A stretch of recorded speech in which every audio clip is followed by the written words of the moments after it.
నమస్కారం సత్యవాణి మ్యామ్. శ్రీ గురుభ్యో నమః. మనము ఈ రోజు ఏ టాపిక్ గురించి మాట్లాడుకుందామండి? రోజా మ్యామ్, మనల్ని రామాయణంలోని కాండల గురించి చెప్పమని లైవ్లో అడగటం జరిగింది. సో రామాయణం గొప్పతనం గురించి మాట్లాడదాం.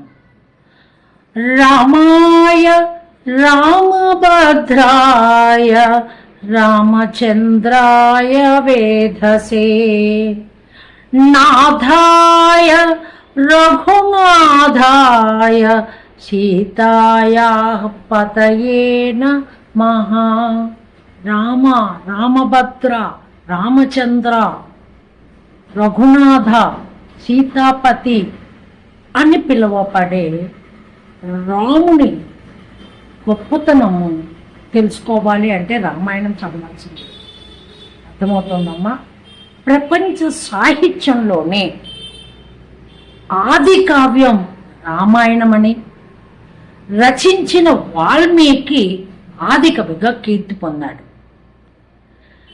రామాయణానికి రామాయణం అనే కాకుండా పౌలస్యవథ, సీతాయా చరితం మహత్ అని మరి 2 పేర్లు ఉన్నాయి.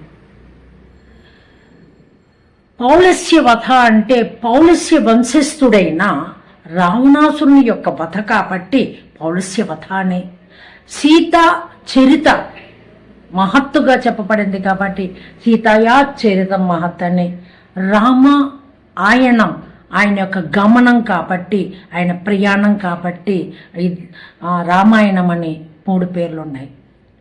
ఈ రామాయణము 6 కాండలతో బాలకాండ, అయోధ్యకాండ, అరణ్యకాండ, కిష్కింధకాండ, సుందరకాండ, యుద్ధకాండ అని మొత్తం 6 కాండలతో 24,000 శ్లోకాలతో వ్రాయబడ్డ ఒక సంస్కృత గ్రంథం. అర్థమవుతోందమ్మా?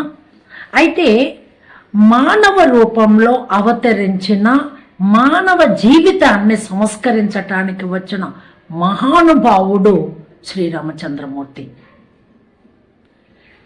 మానవ రూపంలో వచ్చాడు కానీ మహానుభావుడు.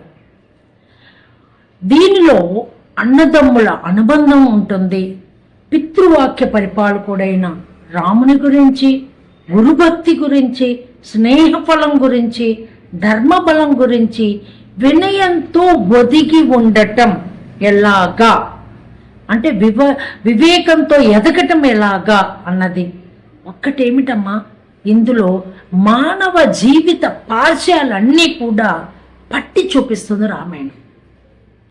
ఇది కేవలము పారాయణ గ్రంథం కాదమ్మా, ఆచరించవలసిన గ్రంథం, ఆచరించవలసిన ప్రధాన గ్రంథం. ఇందులో ఉన్న ప్రతి పాత్ర, చిన్న చిన్న పాత్ర అయినా సరే ఏదో ఒక సమున్నత సందేశాన్ని మనకు అందిస్తూ ఉంటుంది. అర్థమవుతుందమ్మా?